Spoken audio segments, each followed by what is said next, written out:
Assalamualaikum warahmatullahi wabarakatuh.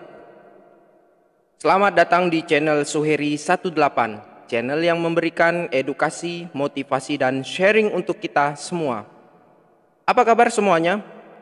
Semoga kita dalam keadaan sehat dan dalam lindungan Allah Subhanahu wa Ta'ala. Sudah siap untuk belajar hari ini?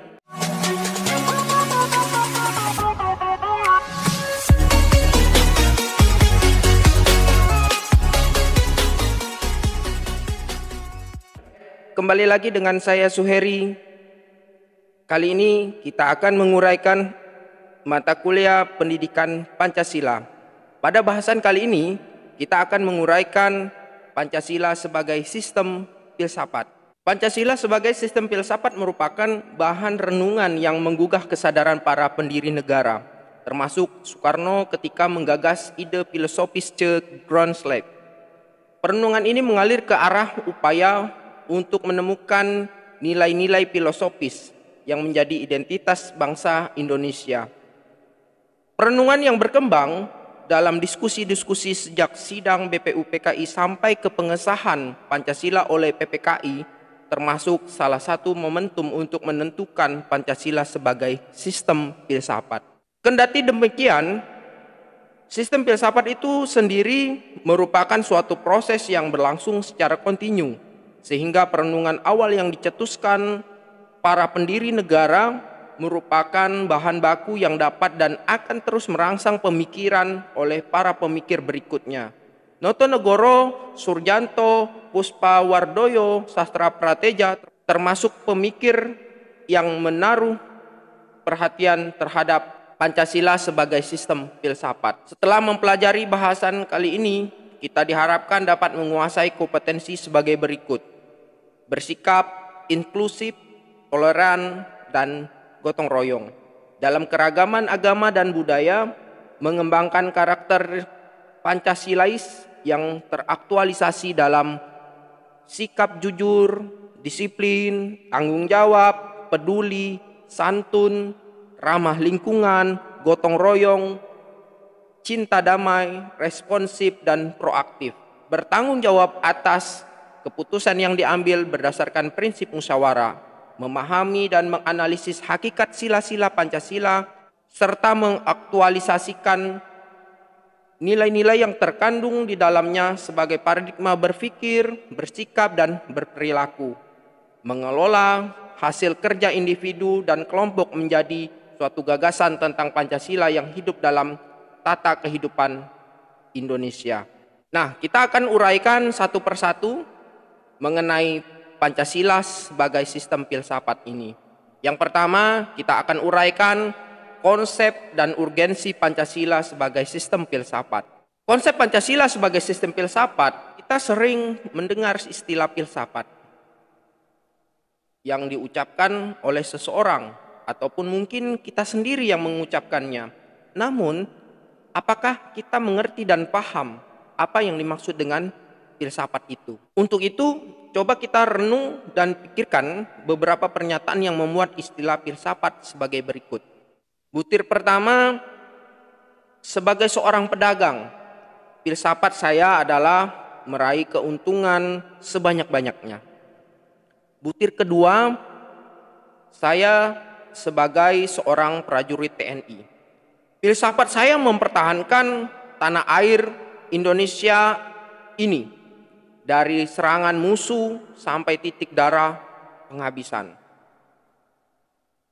Butir ketiga, Pancasila merupakan dasar filsafat negara yang mewarnai seluruh peraturan hukum yang berlaku. Dan butir keempat, sebagai seorang wakil rakyat, maka filsafat saya adalah bekerja untuk membela kepentingan rakyat. Berdasarkan keempat pernyataan di atas, maka kita tentu dapat membedakan bunyi pernyataan butir 1, butir 2, butir 4, dan butir 3. Untuk dapat memahami perbedaan keempat pernyataan tersebut, maka perlu menyimak beberapa pengertian filsafat berdasarkan watak dan fungsinya sebagaimana yang dikemukakan oleh Titus, Smith, dan Nolan sebagai berikut. Yang pertama, filsafat adalah sekumpulan sikap dan kepercayaan terhadap kehidupan dan alam yang biasanya diterima secara tidak kritis. Ini dalam arti informal. Berdasarkan uraian tersebut, maka pengertian filsafat dalam arti informal itulah yang paling sering dikatakan masyarakat awam, sebagaimana pernyataan pedagang dalam butir 1, pernyataan prajurit butir 2, dan pernyataan wakil rakyat pada butir 3. Ketiga butir pernyataan tersebut termasuk dalam kategori pengertian filsafat dalam arti informal, yakni kepercayaan atau keyakinan yang diterima secara tidak kritis. Adapun pernyataan butir ketiga merupakan suatu bentuk pernyataan filsafat yang mengacu pada arti komprehensif. Hal ini disebabkan oleh pernyataan Pancasila merupakan dasar filsafat negara yang mewarnai seluruh peraturan hukum yang berlaku, mengacu pada arti komprehensif atau menyeluruh, yaitu seluruh peraturan yang berlaku di Indonesia harus berdasarkan diri pada Pancasila.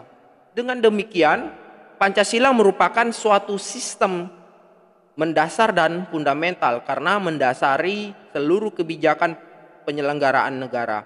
Ketika suatu sistem bersifat mendasar dan fundamental, maka sistem tersebut dapat dinamakan sebagai sistem filsafat. Di sisi lain, ada pendapat dari Nur Bakri menjelaskan bahwa Pancasila sebagai sistem filsafat merupakan hasil perenungan yang mendalam dari para tokoh kenegaraan Indonesia. Hasil perenungan itu semula dimaksudkan untuk merumuskan dasar negara yang akan merdeka. Selain itu, hasil perenungan tersebut merupakan suatu sistem filsafat karena telah memenuhi ciri-ciri berpikir kefilsafatan. Beberapa ciri berpikir kefilsafatan meliputi yang pertama, sistem filsafat harus bersifat koheren. Artinya berhubungan satu sama lain secara runtut. Tidak mengandung pernyataan yang saling bertentangan di dalamnya. Meskipun berbeda, bahkan saling melengkapi dan tiap bagian mempunyai fungsi dan kedudukan tersendiri.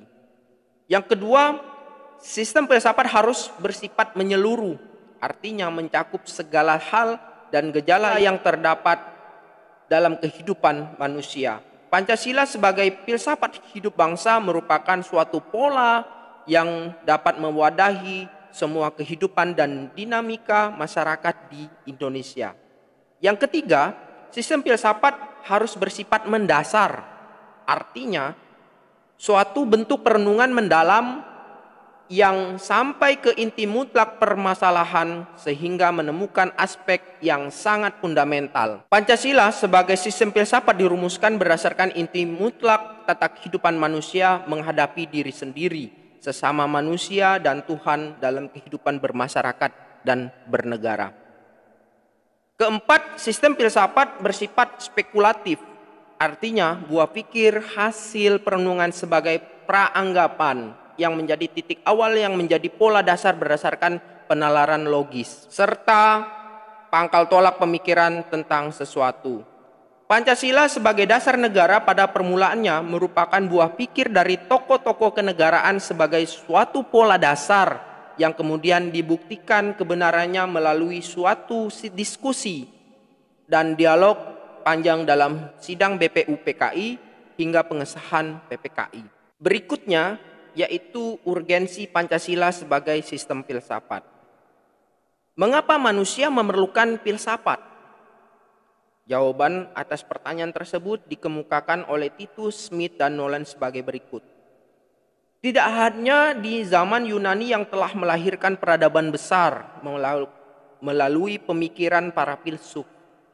Di zaman modern sekarang ini pun manusia memerlukan filsafat karena beberapa alasan. Pertama, manusia telah memperoleh kekuatan baru yang besar dalam sains dan teknologi, telah mengembangkan bermacam-macam teknik untuk memperoleh ketenteraman dan kenikmatan. Akan tetapi, pada waktu yang sama, manusia merasa tidak tentram dan gelisah karena mereka tidak tahu dengan pasti makna hidup mereka dan arah harus mereka tempuh dalam kehidupan mereka itu. Kedua, filsafat melalui kerjasama dengan disiplin ilmu lain memainkan peran yang sangat penting untuk membimbing manusia kepada keinginan-keinginan dan aspirasi mereka. Beberapa faedah filsafat yang diperlukan untuk diketahui dan dipahami dalam kehidupan yaitu sebagai berikut. Pertama, faedah terbesar dari filsafat adalah untuk menjajaki kemungkinan adanya pemecahan-pemecahan terhadap problem kehidupan manusia. Jika pemecahan itu sudah diidentifikasi dan diselidiki, maka menjadi mudahlah bagi manusia untuk mendapatkan pemecahan persoalan atau untuk meneruskan mempertimbangkan jawaban-jawaban tersebut. Kedua, filsafat adalah suatu bagian dari keyakinan-keyakinan yang menjadi dasar perbuatan manusia. Ide-ide filsafat membentuk pengalaman-pengalaman manusia pada waktu sekarang. Ketiga, filsafat adalah kemampuan untuk memperluas bidang-bidang kesadaran manusia agar dapat menjadi lebih hidup, lebih dapat membedakan, lebih kritis, dan lebih pandai. Urgensi Pancasila sebagai sistem filsafat atau yang dinamakan filsafat Pancasila artinya refleksi filosofis mengenai Pancasila sebagai dasar negara.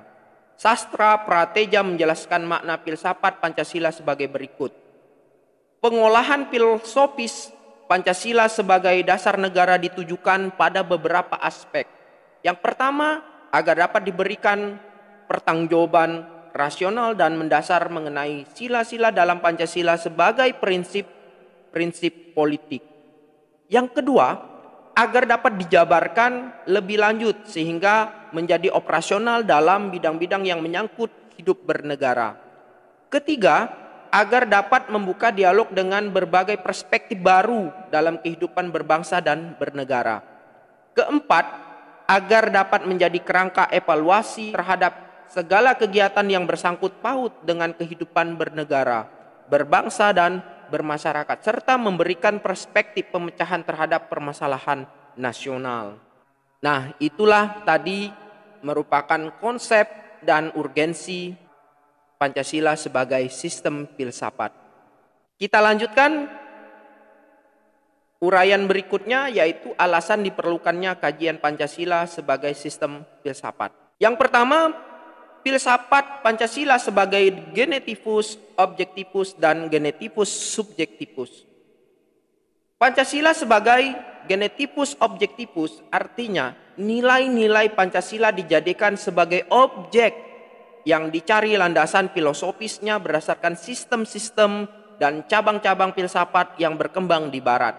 Misalnya, Notonegoro menganalisis nilai-nilai Pancasila berdasarkan pendekatan substansionalistik. Filsafat Aristoteles sebagaimana yang terdapat dalam karya yang berjudul Pancasila Ilmiah Populer. Adapun Drijakarya menyoroti nilai-nilai Pancasila dari pendekatan eksistensialisme religius sebagaimana yang diungkapkan dalam tulisannya yang berjudul Pancasila dan Religi. Lalu berikutnya, Pancasila sebagai genetivus subjektivus. Artinya, nilai-nilai Pancasila dipergunakan untuk mengkritisi berbagai aliran filsafat yang berkembang, baik untuk menemukan hal-hal yang sesuai dengan nilai-nilai Pancasila maupun untuk melihat nilai-nilai yang tidak sesuai dengan nilai-nilai Pancasila. Selain itu, nilai-nilai Pancasila tidak hanya dipakai dasar bagi pembuatan peraturan perundang-undangan, tetapi juga nilai-nilai Pancasila harus mampu menjadi orientasi pelaksanaan sistem politik dan dasar bagi pembangunan nasional. Misalnya, Sastra Prateja mengatakan bahwa Pancasila adalah dasar politik, yaitu prinsip-prinsip dasar dalam kehidupan bernegara, berbangsa, dan bernegara. Adapun Surjanto mengatakan bahwa fungsi Pancasila untuk memberikan orientasi ke depan mengharuskan bangsa Indonesia selalu menyadari situasi kehidupan yang sedang dihadapinya. Yang kedua, yaitu landasan ontologis filsafat Pancasila. Pancasila sebagai genetivus subjektivus memerlukan landasan pijak filosofis yang kuat yang mencakup 3 dimensi, yaitu landasan ontologis, epistemologis, dan landasan aksiologis. Pernahkah kita mendengar istilah ontologi? Ontologi menurut Aristoteles merupakan cabang filsafat yang membahas tentang hakikat segala yang ada secara umum, sehingga dapat dibedakan dengan disiplin ilmu-ilmu yang membahas sesuatu secara khusus. Ontologi membahas tentang hakikat yang paling dalam dari sesuatu yang ada, yaitu unsur yang paling umum dan bersifat abstrak, disebut juga dengan istilah substansi. Inti persoalan ontologi adalah menganalisis tentang substansi. Substansi menurut Kamus Latin Bahasa Indonesia berasal dari bahasa subster.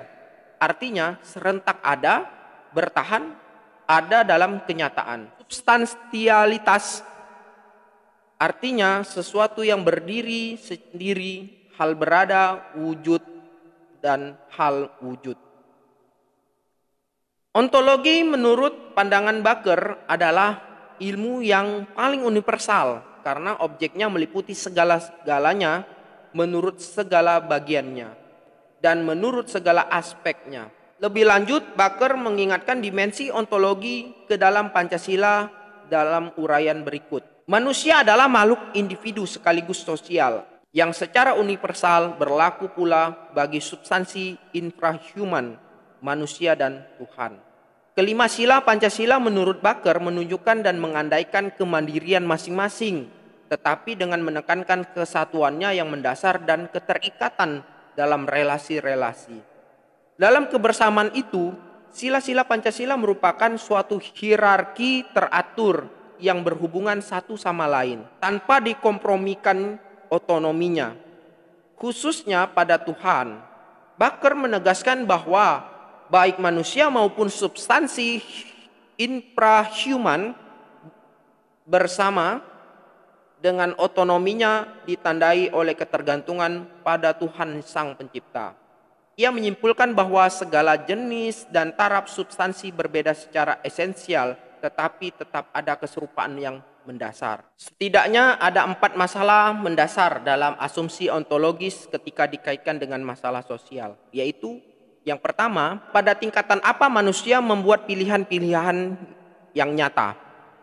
Yang kedua, apakah perilaku manusia sebaiknya dipahami dalam bentuk keadaan atau sifat? Yang ketiga, apakah pengalaman manusia semata-mata individual atau sosial? Yang keempat, pada tingkatan apakah komunikasi sosial menjadi kontekstual? Penerapan keempat masalah ontologis tersebut ke dalam Pancasila sebagai sistem filsafat menghasilkan hal-hal berikut. Yang pertama, ada 3 mainstream yang berkembang sebagai pilihan nyata bangsa Indonesia atas kedudukan Pancasila sebagai sistem filsafat. Yaitu yang pertama, determinisme yang menyatakan bahwa perilaku manusia disebabkan oleh banyak kondisi sebelumnya sehingga manusia pada dasarnya bersifat reaktif dan pasif. Yang kedua, pragmatisme yang menyatakan bahwa manusia merencanakan perilakunya untuk mencapai tujuan masa depan sehingga manusia merupakan makhluk yang aktif dan dapat mengambil keputusan yang mempengaruhi nasib mereka. Adapun butir ketiga, aliran yang berdiri dalam posisi tengah atau kompromis yang menyatakan bahwa manusia yang membuat pilihan dalam jangkauan yang terbatas, atau bahwa perilaku telah ditentukan, sedangkan perilaku yang lain dilakukan secara bebas. Persoalan kedua terkait dengan apakah perilaku manusia sebaiknya dipahami dalam bentuk keadaan atau sifat. Dalam hal ini, keadaan mencerminkan kedinamisan manusia, sedangkan sifat mengacu pada karakteristik yang konsisten sepanjang waktu. Persoalan ontologis yang ketiga, dengan apakah pengalaman manusia semata-mata individual ataukah sosial, seiring dengan sejarah perjalanan bangsa Indonesia, harus diakui memang ada individu-individu yang menonjol, seperti para pahlawan. Misalnya Diponegoro, Imam Bonjol, Patimura, dan seterusnya. Tokoh-tokoh pergerakan nasional, misalnya Soekarno, Muhammad Hatta, A.M. Ramis, Agus Salim, dan seterusnya, yang mencatatkan nama-namanya di dalam sejarah perjuangan bangsa Indonesia. Namun harus pula diakui bahwa para pahlawan dan tokoh-tokoh pergerakan nasional itu tidak mungkin berdiri sendiri ataupun bergerak sendiri untuk mencapai kemerdekaan bangsa Indonesia. Peristiwa 10 November di Surabaya ketika terjadi pertempuran antara para pemuda arek-arek Surabaya dan pihak sekutu membuktikan bahwa Bung Tomo berhasil menggerakkan semangat rakyat, membuktikan bahwa Bung Tomo itu berhasil menggerakkan semangat rakyat melalui orasi dan pidato-pidatonya. Dengan demikian, manusia sebagai makhluk individu baru mempunyai arti ketika berelasi dengan manusia lain sehingga sekaligus menjadi makhluk sosial. Landasan ontologis Pancasila artinya sebuah pemikiran filosofis atas hakikat dan raison d'être sila-sila Pancasila sebagai dasar filosofis negara Indonesia. Oleh karena itu, pemahaman atas hakikat sila-sila Pancasila itu diperlukan sebagai bentuk pengakuan atas modus eksistensi bangsa Indonesia. Sastra Prateja menjabarkan prinsip-prinsip dalam Pancasila sebagai berikut. Yang pertama, prinsip ketuhanan yang Maha Esa merupakan pengakuan atas kebebasan beragama, saling menghormati dan bersifat toleran, serta menciptakan kondisi agar hak kebebasan beragama itu dapat dilaksanakan oleh masing-masing pemeluk agama. Yang kedua, prinsip kemanusiaan yang adil dan beradab, mengakui bahwa setiap orang memiliki martabat yang sama. Setiap orang harus diperlakukan adil sebagai manusia yang menjadi dasar bagi pelaksanaan hak asasi manusia. Yang ketiga, prinsip persatuan mengandung konsep nasionalisme politik yang menyatakan bahwa perbedaan budaya, etnis, bahasa, dan agama tidak menghambat atau mengurangi partisipasi perwujudannya sebagai warga negara, warga kebangsaan. Yang keempat, prinsip kerakyatan yang dipimpin oleh hikmat kebijaksanaan dalam permusyawaratan perwakilan, mengandung makna bahwa sistem demokrasi diusahakan ditempuh melalui proses musyawarah demi tercapainya mufakat untuk menghindari dikotomi mayoritas dan minoritas.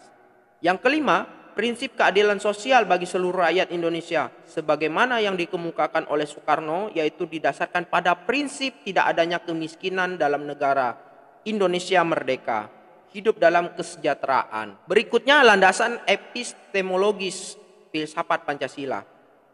Pernahkah kita mendengar istilah epistemologi? Istilah tersebut terkait dengan sarana dan sumber pengetahuan atau knowledge.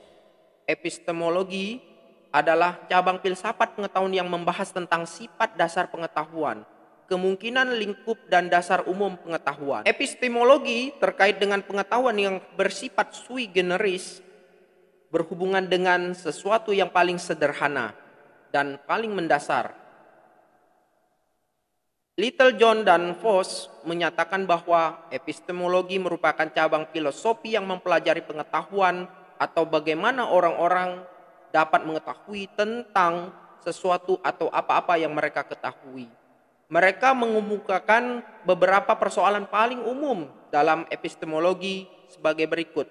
Yang pertama, pada tingkat apa pengetahuan dapat muncul sebelum pengalaman?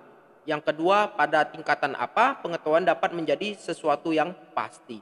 Problem pertama tentang cara mengetahui itu ada dua pendapat yang berkembang dan saling berseberangan dalam wacana epistemologi, yaitu rasionalisme dan empirisme. Kaum rasional berpandangan bahwa akal merupakan satu-satunya sarana dan sumber dalam memperoleh pengetahuan sehingga pengetahuan bersifat a priori. Sedangkan empirisisme berpendapat bahwa pengalaman indrawi merupakan sarana dan sumber pengetahuan sehingga pengetahuan bersifat a posteriori. Pancasila sebagaimana yang sering dikatakan oleh Soekarno merupakan pengetahuan yang sudah tertanam pengalaman kehidupan rakyat Indonesia, sehingga Soekarno hanya menggali dari bumi pertiwi Indonesia ini. Namun pengetahuan dapat muncul sebelum pengalaman dalam kehidupan bangsa Indonesia, yakni ketika menetapkan Pancasila sebagai dasar negara untuk mengatasi pluralisme etnis, religi, dan budaya. Pancasila diyakini mampu mengatasi keberagaman tersebut, sehingga hal tersebut mencerminkan tingkatan pengetahuan yang dinamai a priori. Problem kedua tentang pada tingkatan apa pengetahuan dapat menjadi sesuatu yang pasti berkembang menjadi dua pandangan, yaitu pengetahuan yang mutlak dan pengetahuan yang relatif. Pancasila dapat dikatakan sebagai pengetahuan yang mutlak karena sifat universal yang terkandung dalam hakikat sila-silahnya, yaitu Tuhan, manusia, satu, rakyat, dan adil. Dapat berlaku di mana saja dan bagi siapa saja. Notonegoro menamakannya dalam istilah Pancasila abstrak umum universal. Pada posisi yang lain, sifat relatif pengetahuan tentang Pancasila sebagai bentuk pengalaman dalam kehidupan individu rakyat Indonesia memungkinkan pemahaman yang beragam. Meskipun roh atau semangat universalitasnya tetap ada. Notonegoro menyebutkannya dalam pelaksanaan Pancasila umum, kolektif, dan singular konkret. Landasan epistemologis Pancasila artinya nilai-nilai Pancasila digali dari pengalaman bangsa Indonesia, kemudian disintesiskan menjadi sebuah pandangan yang komprehensif tentang kehidupan bermasyarakat, berbangsa, dan bernegara. Penjabaran sila-sila Pancasila secara epistemologis dapat diuraikan sebagai berikut. Sila ketuhanan yang Maha Esa digali dari pengalaman kehidupan beragama bangsa Indonesia sejak dahulu sampai sekarang. Sila kemanusiaan yang adil dan beradab digali dari pengalaman atas kesadaran masyarakat yang ditindas oleh penjajahan selama berabad-abad. Oleh karena itu, dalam alinea pertama pembukaan Undang-Undang Dasar Negara Republik Indonesia tahun 1945 menyatakan bahwa penjajahan itu tidak sesuai dengan pri kemanusiaan dan pri keadilan. Sila persatuan Indonesia digali dari pengalaman atas kesadaran bahwa keterpecah belahan yang dilakukan penjajahan kolonialisme Belanda melalui politik divide et impera menimbulkan konflik antar masyarakat Indonesia. Sila kerakyatan yang dipimpin oleh hikmat kebijaksanaan dalam permusyawaratan perwakilan digali dari budaya bangsa yang sudah mengenal secara turun-temurun pengambilan keputusan berdasarkan semangat musyawarah untuk mufakat. Misalnya, masyarakat Minangkabau mengenal peribahasa yang berbunyi bule aik dek pembulu, bule kato dek mufakat. Bulat air di dalam bambu, bulat kata dalam permufakatan. Sila keadilan sosial bagi seluruh rakyat Indonesia digali dari prinsip-prinsip yang berkembang dalam masyarakat Indonesia yang tercermin dalam sikap gotong royong. Yang keempat, yaitu landasan aksiologis Pancasila. Pernahkah kita mendengar istilah aksiologi? Kalau belum pernah, maka satu hal yang perlu kita ketahui bahwa istilah aksiologis terkait dengan masalah nilai atau value. Hunex menegaskan bahwa nilai itu merupakan kualitas yang tidak real karena nilai itu tidak ada untuk dirinya sendiri yang membutuhkan pengemban untuk berada. Mari kita perhatikan beberapa contoh pernyataan sebagai berikut. Ada pernyataan misalnya seperti ini, berapa nilai pertandingan antara Persipura melawan Persib?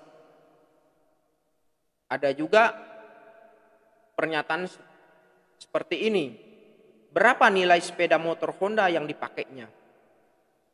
Ada juga yang mengatakan seperti ini, berapa nilai IPK yang kita peroleh semester ini? Ada juga yang mengatakan lukisan Avandi dikatakan bersifat ekspresionis karena disitulah letak nilai keindahannya.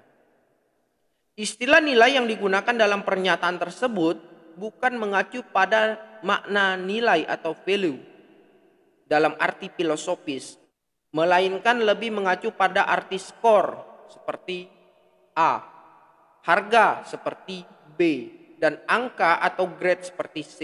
Nilai atau value lebih mengacu pada kualitas yang bersifat abstrak yang melekat pada suatu objek sebagaimana yang tercermin pada contoh pernyataan butir D. Landasan aksiologis Pancasila artinya nilai atau kualitas yang terkandung dalam sila-sila Pancasila.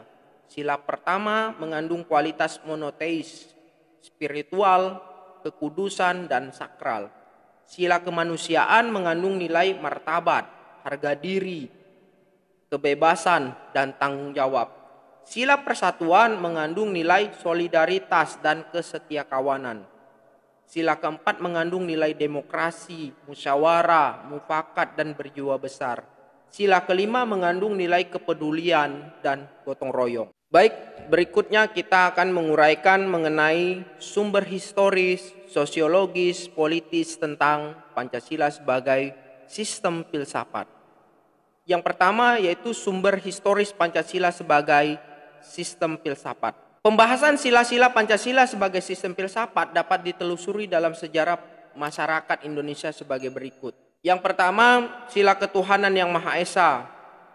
Sejak zaman purbakala hingga pintu gerbang kemerdekaan negara Indonesia, masyarakat Nusantara telah melewati ribuan tahun pengaruh agama-agama lokal, yaitu sekitar 14 abad pengaruh Hindu dan Buddha, 7 abad pengaruh Islam, dan 4 abad pengaruh Kristen. Tuhan telah menyejarah dalam ruang publik Nusantara. Hal ini dapat dibuktikan dengan masih berlangsungnya sistem penyembahan dari berbagai kepercayaan dalam agama-agama yang hidup di Indonesia. Pada semua sistem religi politik tradisional di muka bumi, termasuk di Indonesia, agama memiliki peranan sentral dalam pendefinisian institusi-institusi sosial. Sila kemanusiaan yang adil dan beradab. Nilai-nilai kemanusiaan dalam masyarakat Indonesia dilahirkan dari perpaduan pengalaman bangsa Indonesia dalam menyejarah. Bangsa Indonesia sejak dahulu dikenal sebagai bangsa maritim, telah menjelajah ke berbagai penjuru negara, bahkan dunia. Hasil pengembaraan itu membentuk karakter bangsa Indonesia yang kemudian oleh Soekarno disebut dengan istilah internasionalisme atau pri-kemanusiaan. Kemanjuran konsepsi internasionalisme yang berwawasan kemanusiaan yang adil dan beradab menemukan ruang pembuktiannya segera setelah proklamasi kemerdekaan Indonesia. Berdasarkan rekam jejak perjalanan bangsa Indonesia, tampak jelas bahwa sila kemanusiaan yang adil dan beradab memiliki akar yang kuat dalam historis kebangsaan Indonesia. Sila persatuan Indonesia. Kebangsaan Indonesia merefleksikan suatu kesatuan dalam keragaman serta kebaruan dan kesilaman. Indonesia adalah bangsa majemuk paripurna yang menakjubkan karena kemajemukan sosial, kultural, dan teritorial dapat menyatu dalam suatu komunitas politik kebangsaan Indonesia. Indonesia adalah sebuah bangsa besar yang mewadahi warisan peradaban Nusantara dan kerajaan-kerajaan bahari terbesar di muka bumi. Sila kerakyatan yang dipimpin oleh hikmat kebijaksanaan dalam permusyawaratan perwakilan.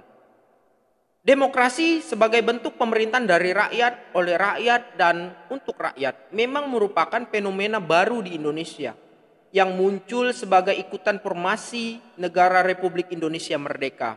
Sejarah menunjukkan bahwa kerajaan-kerajaan pra-Indonesia adalah kerajaan feodal yang dikuasai oleh raja-raja autokrat. Meskipun demikian, nilai-nilai demokrasi dalam taraf tertentu telah berkembang dalam budaya Nusantara dan dipraktikkan setidaknya dalam uni politik kecil seperti desa di Jawa, nagari di Sumatera Barat, Banjar di Bali, dan lain sebagainya. Keadilan sosial bagi seluruh rakyat Indonesia. Masyarakat adil dan makmur adalah impian kebahagiaan yang telah berkobar ratusan tahun lamanya dalam dada keyakinan bangsa Indonesia. Impian kebahagiaan itu terpahat dalam ungkapan Gemah Ripa Lorjinawi, tata tentrem Kertarharja. Demi impian masyarakat yang adil dan makmur itu, para pejuang bangsa Indonesia telah mengorbankan dirinya untuk mewujudkan cita-cita tersebut. Sejarah mencatat bahwa bangsa Indonesia dahulunya adalah bangsa yang hidup dalam keadilan dan kemakmuran. Keadaan ini kemudian dirampas oleh kolonialisme. Berikutnya yaitu sumber kedua, sumber sosiologis Pancasila sebagai sistem filsafat. Sumber sosiologis Pancasila sebagai sistem filsafat dapat diklasifikasikan ke dalam dua kelompok. Kelompok pertama yaitu masyarakat awam yang memahami Pancasila sebagai sistem filsafat yang sudah dikenal masyarakat Indonesia dalam bentuk pandangan hidup, seperti yang terdapat dalam agama, adat istiadat, dan budaya berbagai suku bangsa di Indonesia. Kelompok kedua, masyarakat ilmiah akademis yang memahami Pancasila sebagai sistem filsafat dengan teori-teori yang bersifat akademis.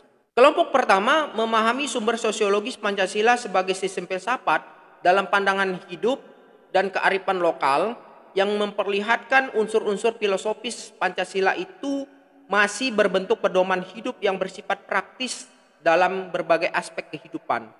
Dalam konteks agama, masyarakat Indonesia dikenal sebagai masyarakat yang religius karena perkembangan kepercayaan yang ada di masyarakat sejak animisme, dinamisme, politeistis hingga monoteis.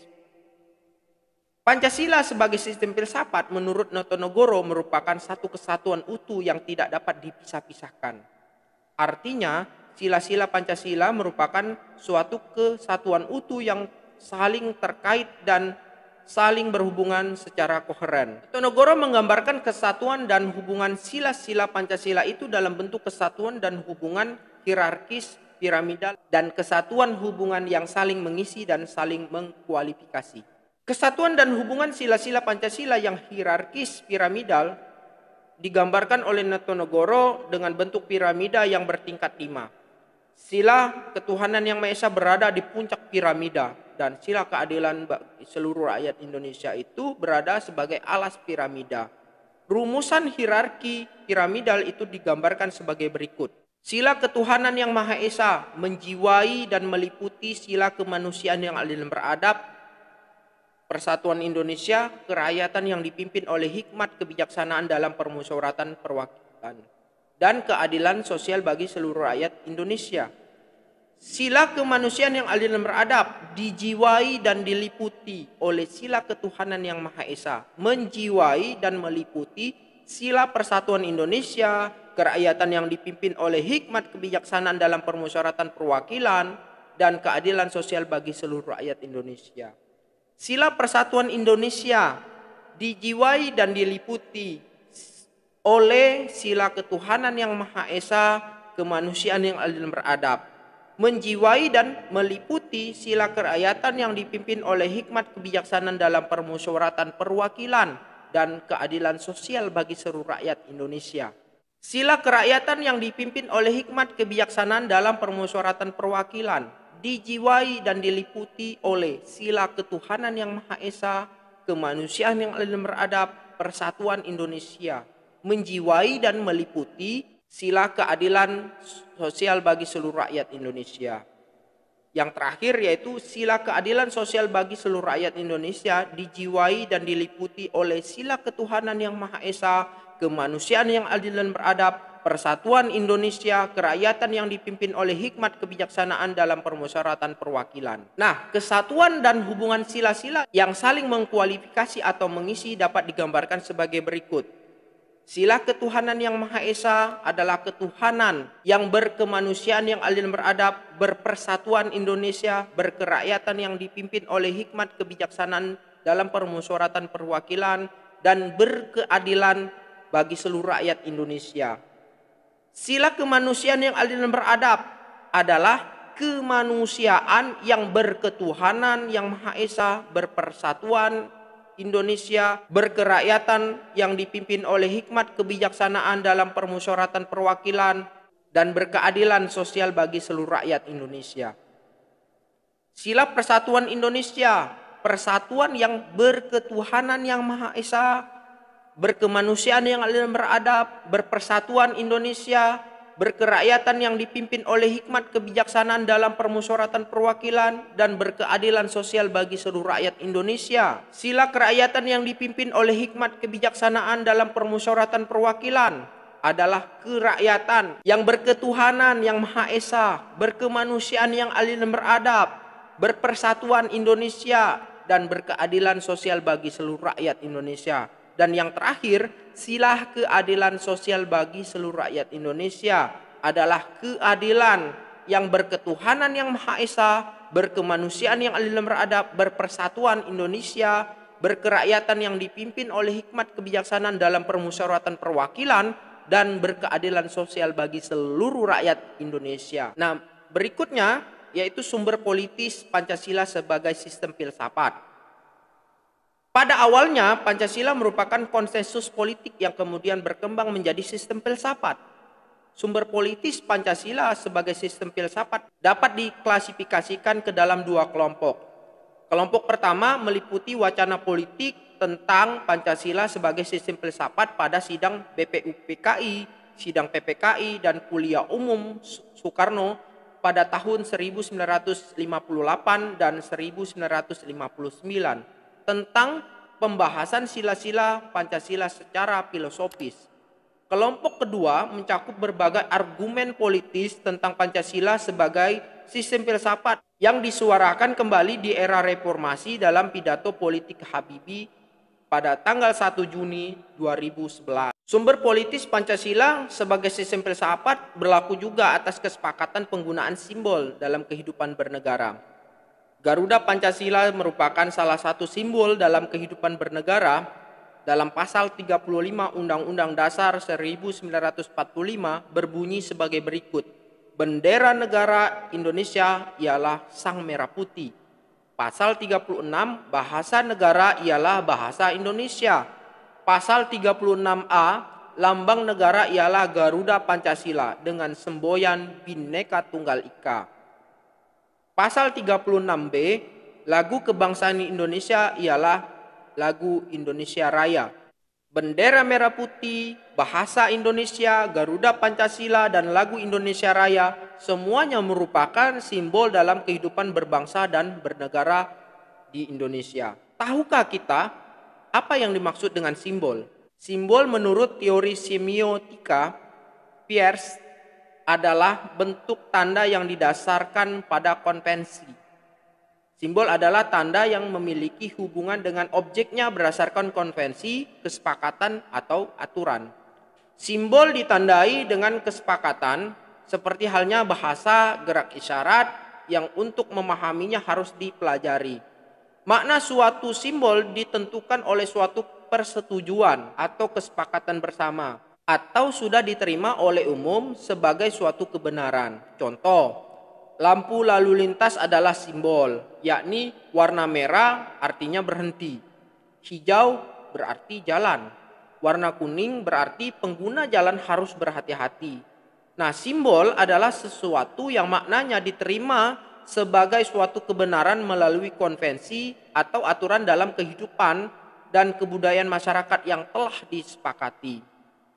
Demikian pula halnya dengan burung Garuda. Diterima sebagai simbol oleh bangsa Indonesia melalui proses panjang termasuk dalam konvensi. Contoh, simbol burung Garuda sebagai berikut. Tahukah kita apa arti simbol yang termuat dalam perisai di dada burung Garuda tersebut? Berikut adalah arti dalam lambang burung Garuda. Garuda Pancasila sendiri adalah burung Garuda yang sudah dikenal melalui mitologi kuno dalam sejarah bangsa Indonesia, yaitu kendaraan Wisnu yang menyerupai burung elang Raja Wali. Garuda digunakan sebagai lambang negara untuk menggambarkan bahwa Indonesia adalah bangsa yang besar dan negara yang kuat. Warna keemasan pada burung Garuda melambangkan keagungan dan kejayaan. Garuda memiliki paru, sayap, cakar, dan ekor melambangkan kekuatan dan tenaga pembangunan. Jumlah bulu Garuda Pancasila melambangkan hari jadi proklamasi kemerdekaan Indonesia pada 17 Agustus 1945. Di antaranya 17 helai bulu pada masing-masing sayap, ada 8 helai pada ekor, ada 19 helai bulu di bawah perisai dan pada pangkal ekor. Ada 45 helai bulu di bagian leher. Perisai adalah tameng yang telah lama dikenal dalam kebudayaan dan peradaban Indonesia sebagai bagian senjata yang melambangkan perjuangan, pertahanan, dan perlindungan diri untuk mencapai tujuan. Di tengah-tengah perisai terdapat sebuah garis hitam tebal yang melukiskan garis khatulistiwa yang menggambarkan lokasi negara kesatuan Republik Indonesia, yaitu negara tropis yang dilintasi garis khatulistiwa membentang dari timur ke barat. Warna dasar pada ruang perisai adalah warna bendera kebangsaan negara Indonesia, yaitu merah putih, sedangkan pada bagian tengah berwarna dasar hitam. Pada perisai terdapat 5 buah ruang yang mewujudkan dasar negara Pancasila. Pengaturan pada lambang perisai adalah sebagai berikut. Sila pertama, ketuhanan yang Maha Esa itu dilambangkan dengan cahaya di bagian tengah perisai berbentuk bintang yang bersudut 5 berlatar hitam.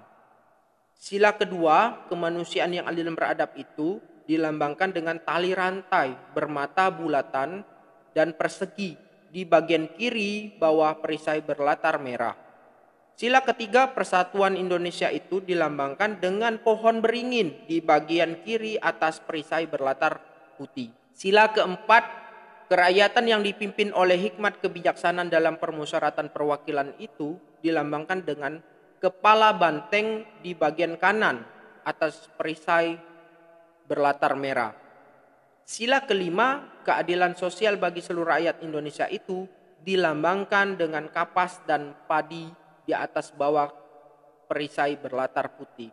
Nah, gambar burung Garuda bukan serta-merta langsung seperti yang kita gambarkan sebelumnya. Namun ada rancangan awal burung Garuda yang dibuat oleh Sultan Hamid II.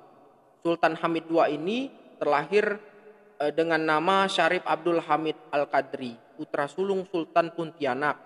Sultan Syarif Muhammad Al-Qadri itu lahir di Pontianak, Kalimantan Barat 12 Juli 1913. Gambar burung Garuda yang dirancang oleh Sultan Hamid II sebagai berikut.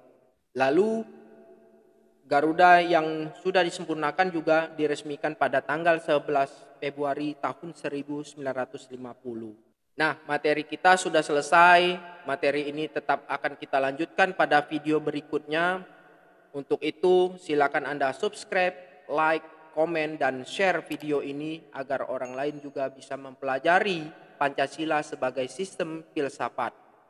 Assalamualaikum warahmatullahi wabarakatuh.